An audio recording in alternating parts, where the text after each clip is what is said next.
It happened again. The Boston Celtics collapsed again. They're down 0-2 to the Knicks. They're in trouble. We'll talk about it right now on the Locked On Celtics podcast.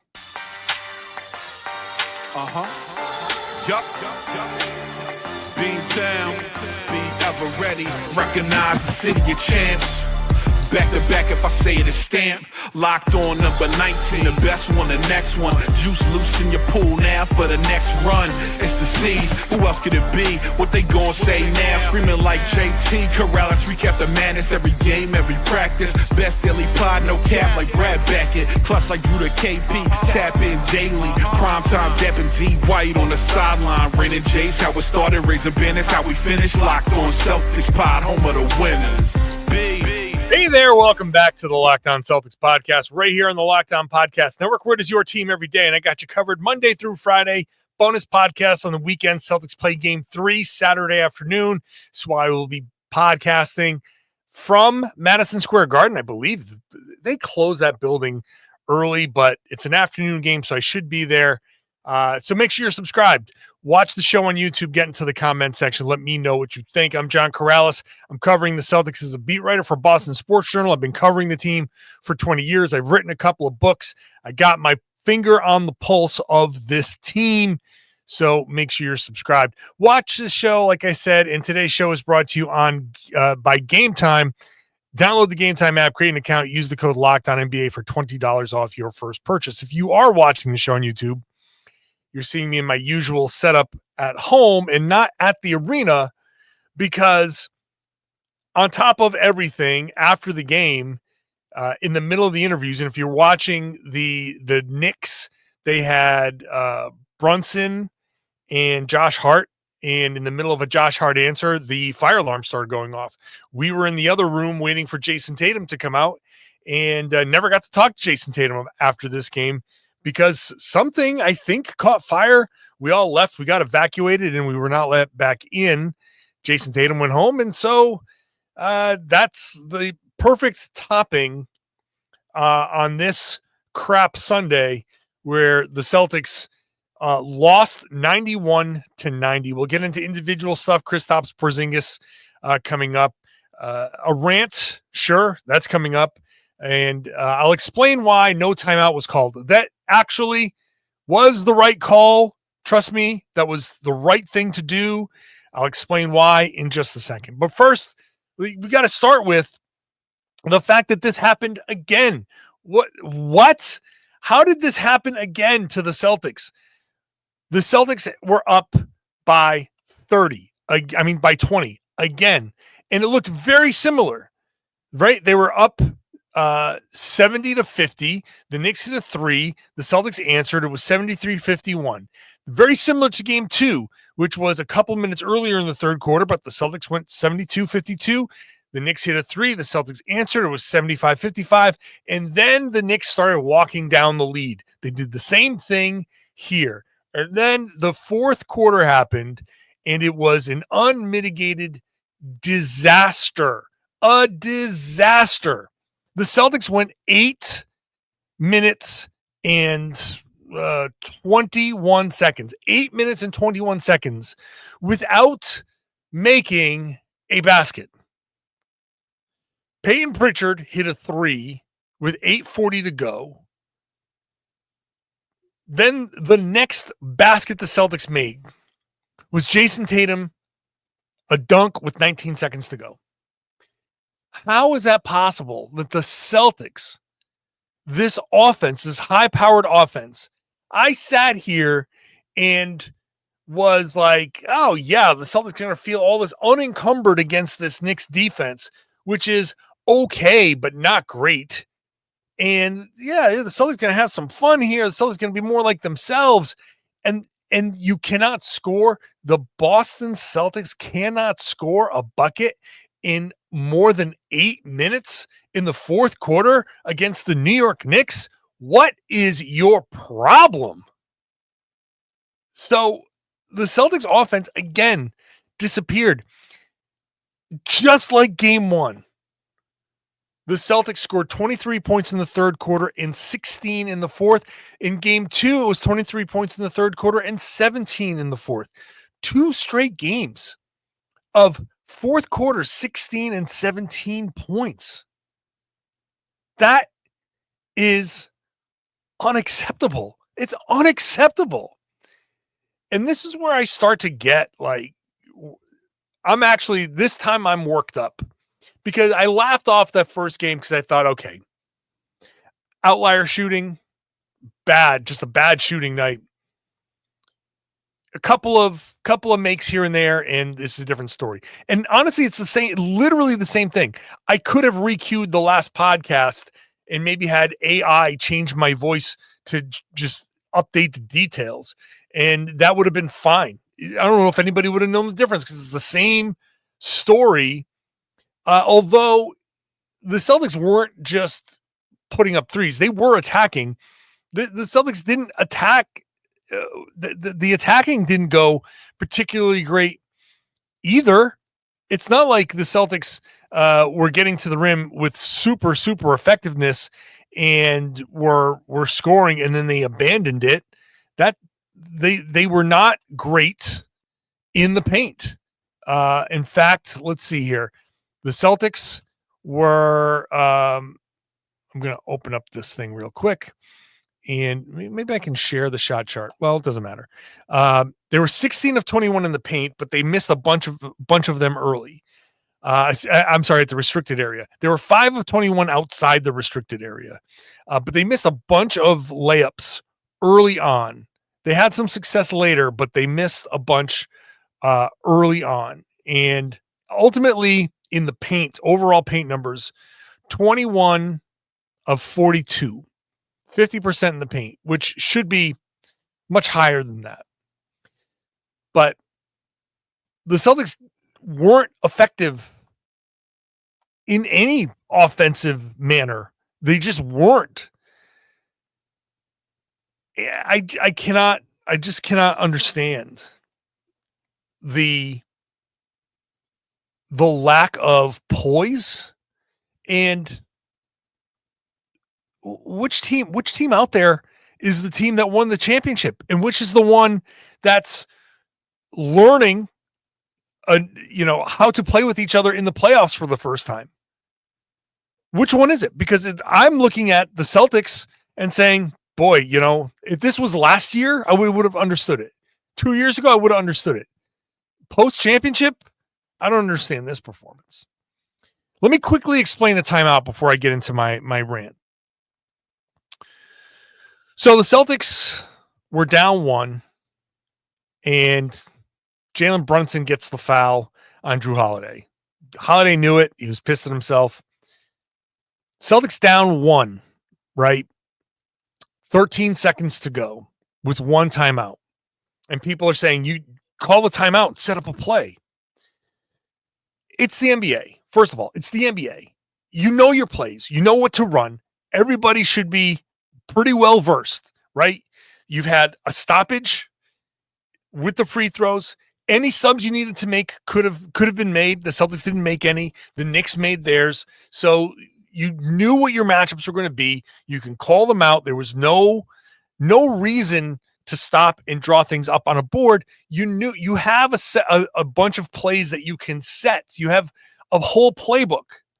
You have Jayson Tatum and Jaylen Brown and Derek White and Al Horford and Drew Holiday. You have guys who have done it. Like I said, they've won a championship. So with 13 seconds left, down 1, you push to get down the floor because you want to preserve that timeout in case you miss. If you call a timeout, you go down, you miss, and then you foul, you leave yourself with a full court. So you're down 1. You go down, you miss, you foul somebody, they hit 2 free throws. By the time you inbound it, you have 1-2 seconds to get the ball up the floor. That's desperation. But if you come down with 13 seconds, you got 3 or 4 seconds to advance it. That's 9-10 seconds to get it over half. By the time you get over half court, you should have 3 or 4 seconds, which is a lot of time. 1,001, 1,002, 1,003, 1,004. That's a lot of time for pick, cut, something to put a shot up. In fact, when Jayson Tatum drove left, it looked like he was going to get a baseline shot up, a baseline fadeaway. Maybe not the best shot in the world, but it looked to be like he was going to get that fadeaway in a clean look, but he decided to pass it out at the last second. And by the way, side note, when I say Jayson Tatum post fadeaways is the playoff shot, that's the Paul Pierce type of play that you should have gone to in that situation. That's why he's Jayson Tatum. That's why you have a guy like that to hit those shots in those moments. You got to Paul Pierce that thing. Okay, fine. I thought he was going to take that baseline jumper. So you don't call the timeout because it didn't look like he was stuck. It looked like he was getting to a spot, rising up and shooting. At that point, 4 seconds, the shot goes up, 1,003.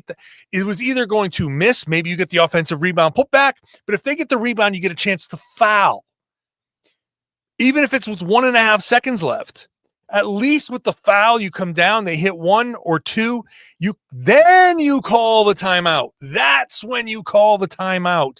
Advance the ball, and now you give yourself a second opportunity to at least tie the game or win the game, depending on how the free throw game goes. That's why you hold on to the timeout in that situation. You rely on NBA pros to run a play, which they should be able to do, get a shot off, which they should have been able to do, and then you save the timeout in case you miss. If he hits it, great. Now you play defense for 2 seconds, win the game, go home. It's the NBA. It's not college. It's not middle school. It's not high school. It's the NBA. Trust your players, championship caliber players, to come down and make a play, get a shot off. You save that timeout for the just in case you stay cold and the shot doesn't fall. That's why you save the timeout. That was the right call. I was talking about it on Media Row while a free throw was going on. I was sitting there talking to Bobby Manning of CLNS. He was like, you don't call a timeout, or do you call it? No, you don't call a timeout. You just go. I knew ahead of time you don't call a timeout. That's just, to me, that's basic. And it played out. The only problem I have was that the Celtics players did not execute in that moment. All right. That gets me. I've already started my rant. I can't help myself. The rant is coming next.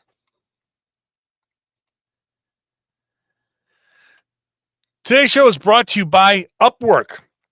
Scaling your business requires the right expertise at the right time. With Upwork, you can find specialized freelancers in marketing, design, development, and more. Experts who are there to help take your business to the next level. Upwork gives flexibility to businesses by connecting them with top freelance talent across multiple industries, including IT, AI, web development, and marketing. Whether you need extra hands for a project or a long-term partner, Upwork makes hiring simple and affordable. Finding the right talent is easy with Upwork. Like if you have a marketing campaign, they can get you a freelance expert. Posting a job is free and simple. Within a day, multiple qualified candidates are there for you to choose from, and it helps you find affordable top-tier freelancers to scale your business efficiently.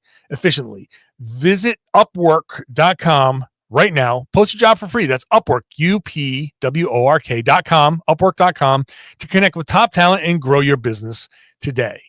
Today's show is also brought to you by Game Time. There's nothing like the atmosphere of an NBA playoff game. Trust me, I'm there for all of them. Every bucket, every defensive stop, every moment feels huge. It's electric in the arena, and with Game Time, you can be part of it without the stress of last-minute ticket hunting. Game Time makes it fast and easy to get playoff tickets. Even when demand is sky high, prices do tend to go down as tip-off gets closer, and their last-minute deals can save you up to 60%. So that's last minute for sports, comedy, theater. I've used Game Time for sports and for theater, and the all-in pricing is there, so you have no surprise fees at checkout. What you see is what you pay. So take the guesswork out of buying tickets with Game Time. Download the Game Time app, create an account, and use the code LOCKEDONNBA for $20 off your first purchase. Terms apply. Again, create an account, redeem the code LOCKEDONNBA, LOCKED, LOCKEDONNBA for $20 off. Download Game Time today. Last minute tickets, lowest prices guaranteed. Thanks for making Locked On Celtics your first listen every day. Go check out Locked On NBA Game Night, covering every night in the association. Now with the playoffs, you get a lot more in-depth stuff. I'm there on Fridays, so I'll be doing tomorrow night's show, tomorrow night's games. I don't even see what the schedule is, but I'll be there with Jake Madison, so check it out wherever you get your podcast on the Locked On NBA feed. So the Celtics, this goes beyond nuance, analysis of plays, all the little stuff that I tend to do. Right, my love for the game is in the nitty gritty of how did these things happen, why did these things happen, and to try to explain to you some of these things that happen at the NBA level that maybe you're not aware of. But sometimes it's not even about strategy. It's not about the play. It's not about the right pick, the right read, all of that. Sometimes it's just about being better. The Celtics have a championship. The Celtics won a championship last year. And yet they are playing in these two fourth quarters like they're panicky, like they don't know what they're doing. It's like it's 2-3 years ago all of a sudden. What happened to the poise? What happened to the championship aura of this team? What happened to you've won a title, you can play carefree, nothing bothers you anymore, you've played on the biggest stage? I asked Kristaps Porzingis before the series started about playing an MSG, and I got a lot of crap on social media for these guys, for asking him that question. And he was like, oh, you're going to make it seem like we're like, bright lights. Right now, they can't handle the bright lights of the fourth quarter at home. So, you know what? Yeah, I'm actually starting to get worried about how you're going to perform at MSG. People got on me for this, and it turns out that these guys, you know what? Maybe they're not. Maybe they're not equipped to handle this. Maybe I was so wrong about who they were that my bravado getting into this series was misplaced. I believed in these guys, and I still believe in their ability. Remember, they were up 20 late in the third quarter in each of these games, not even playing their best basketball, but they found their way to get up 20, and then they lost it. They lost their poise.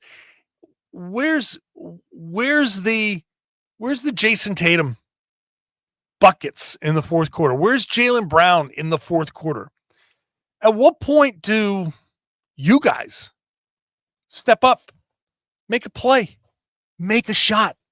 It's not about anything besides making buckets in the fourth quarter. And sometimes the talent has to shine through. The talent has to step up. The talent, the Jaylen Brown, Jayson Tatum, Finals MVP, first team All-NBA, those guys have to make plays that a first team All-NBA guy makes, that a Finals MVP guy makes. It is unforgivable for the Boston Celtics with Tatum and Brown to go 8+ minutes in a fourth quarter of a playoff game without a bucket. That is beyond, when I say outrageous, I don't know other words that can properly sum up. The talent has to shine through. Everybody knows what you're trying to do, right? We talk about this about the playoffs all the time. Everybody knows what each other is doing. No one's calling any surprise plays. It's who has the talent and the execution to get this done. The Knicks with Brunson And in this game, Josh Hart, and in the past game, OG Anunoby, they have made shots. They got the looks. They made them. And the Celtics are not making them. It is unbelievable to me that a team, I don't care that Jaylen Brown's knee might be hurting him. I don't care that Jayson Tatum's wrist might be hurting him. Find another way.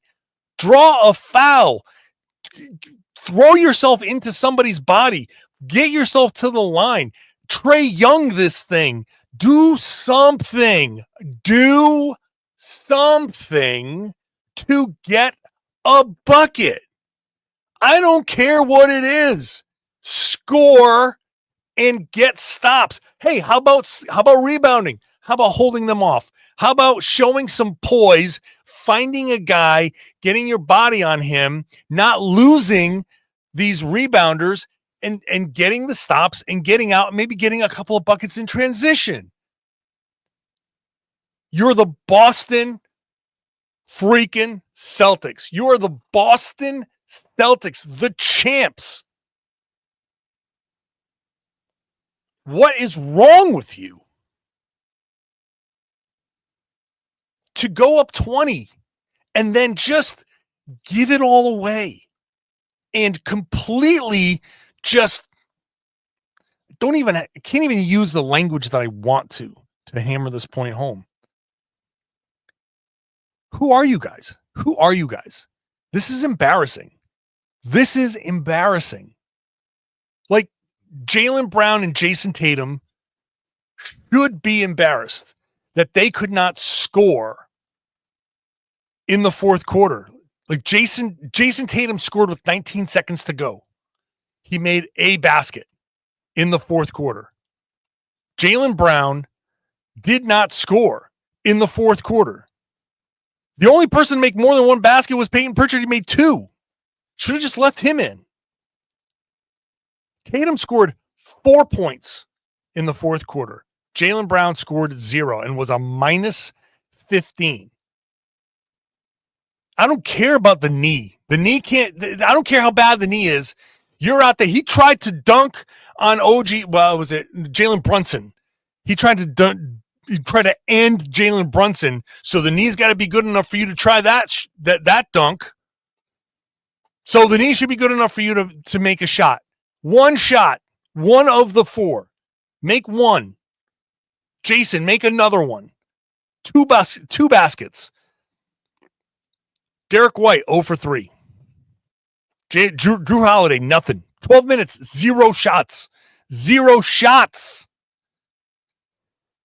This is a championship team. But they're playing like they don't know what they're doing right now. These 2 fourth quarters are absolutely embarrassing. They're fully capable of going to New York, winning. They could win 4 in a row. They could win this thing in 6, and I wouldn't be surprised. But right now, I don't know what to expect when they go to New York. And I sure as hell don't expect them to hold the lead when they get one. All right, let's get to some individual performances when I come back, because I'll go, we'll just get to Porzingis. Porzingis is really the big thing.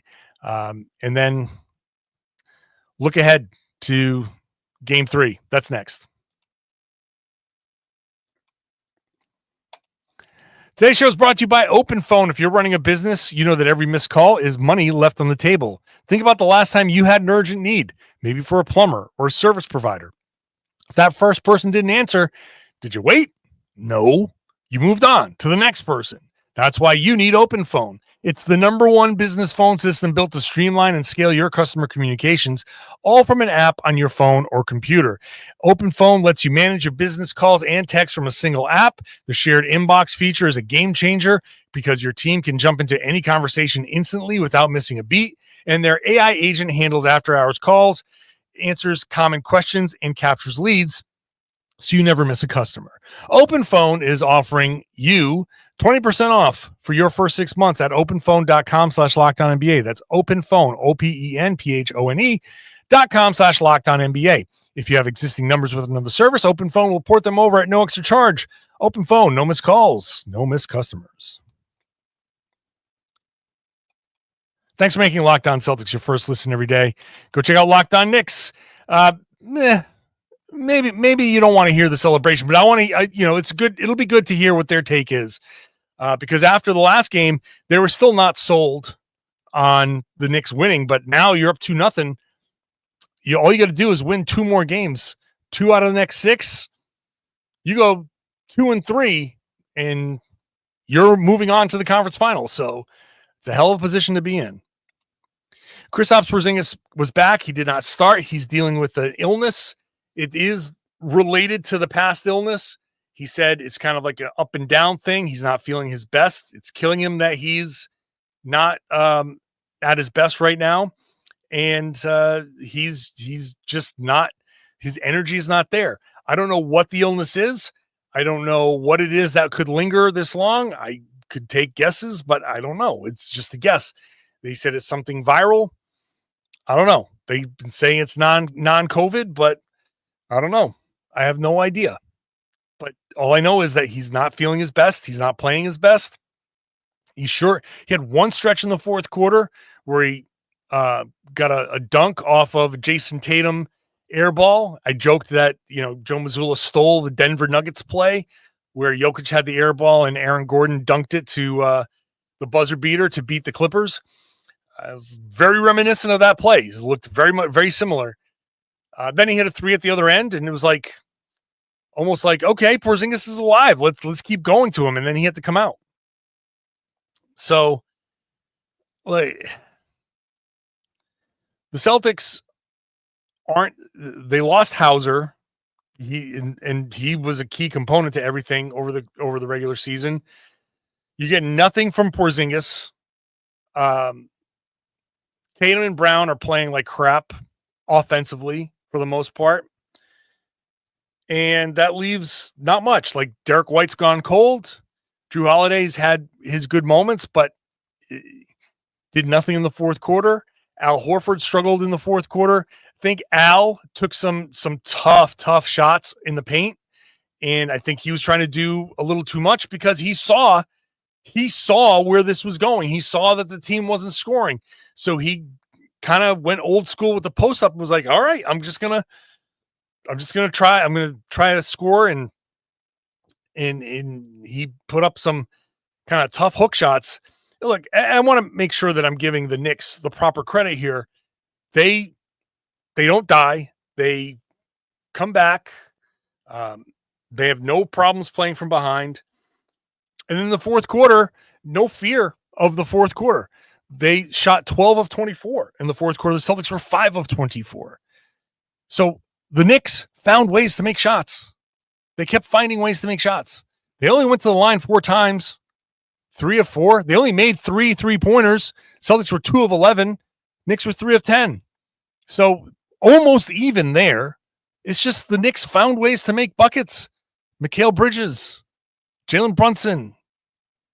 These guys found a way. Yeah. I'm at a loss for words, which is not easy for me. One thing that people were kind of worked up about was, why do you foul Mitchell Robinson? Why were the intentional fouls before they were in the bonus? Joe explained that. I kind of thought it was an interesting explanation. It makes sense. Mitchell Robinson was a plus 19 in the game, right? So the starters, Anunoby, Hart, Towns, Bridges, and Brunson, that group was all negative. And Mitchell Robinson was a plus 19 at that point. Offensive rebounds and defense and rebounding and offensive rebounding and all that stuff. So in the first half, Mazzulla was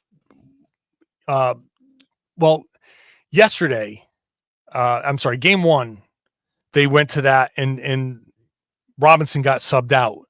So the Celtics, Joe Mazzulla decided, all right, we can't have Robinson in there. So they started fouling him as they got closer to the penalty, and it worked. They subbed him out. Tom Thibodeau subbed Robinson out. And so Missoula's reasoning was, I needed to get the plus 19 guy off the floor, and that was the way to do it. So that worked in their favor. I wasn't a big fan of that move necessarily, but that explanation actually does make some sense to me. The Celtics did not take advantage of it, but I like that explanation, actually. This comes down to just execution. It really just comes down to execution. The Celtics are not executing. And I shouldn't have waited this long to get to the first quarter stuff. The first quarter I think, was almost as important as the fourth quarter, because the Celtics had a lead and they couldn't build on it. The first quarter, the Celtics were, God, awful. Just couldn't hit a thing. They finished the first quarter up 24-13, but they shot 10 of 25. They were 3 of 6 in the restricted area, 2 of 6 in the non-restricted paint area. So 5 of 12 overall in the paint. You hit 3 of those, that's 6 points. They were 1 of 3 from the line. If you hit those 2, that's 8 points. You tack those 8 points on, you get 32-13. Now it's a different story. The first quarter where the Celtics missed everything. Now the Knicks were missing everything too, and the Knicks would say, well, if we don't only taken advantage of that, maybe this game would have been different and they would have won and in a bigger fashion. But for the Celtics, they had chances. You got to finish. You got to finish at the rim. They blew layups. It's the second game in a row that they blew layups. Got to make these easy shots. It just comes down to execution and finishing. That's it. That is it. The Celtics have shown themselves to be the better team for a large portion of the game. They are just so significantly worse in this fourth quarter that they're undoing everything decent that they did. And I can't help but think that the regular season, some of these habits that they had are kind of coming back to bite them. That December-January stretch where they kind of played like this, they played okay, and then in the fourth quarter, they just kind of fell apart, and it's like they didn't have the fight to finish. I just thought that regular season was like, they weren't putting in that extra effort. Now it's like, now I'm wondering, I go back retroactively and I go, wait a minute, were they just not able to close these games out? Were they not able to do it? Because they don't seem able in this series to close these games out.